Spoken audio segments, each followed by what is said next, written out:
ही आहे तिवरे गावातली सर्वात मोठी विहीर. तालुका चिपळूण, मुक्काम पोस्ट तिवरे येथे पाण्याचं भयानक दुर्भिक्ष आहे.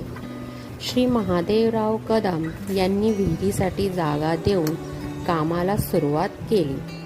बघता बघता विहीर 40 फूट खोल, 30 फूट व्यास गोल असून विहिरीमध्ये साधारणतः 35 फूट पाणी आहे. अथांग आहे. तिवरे गावातील लोक सध्या खूप खुश आहेत. विहिरीसाठी लागणारे अनुदान जिल्ह्याचे पालकमंत्री उदय सामंत शिंदे यांनी भरघोसपणे दिलेले आहे.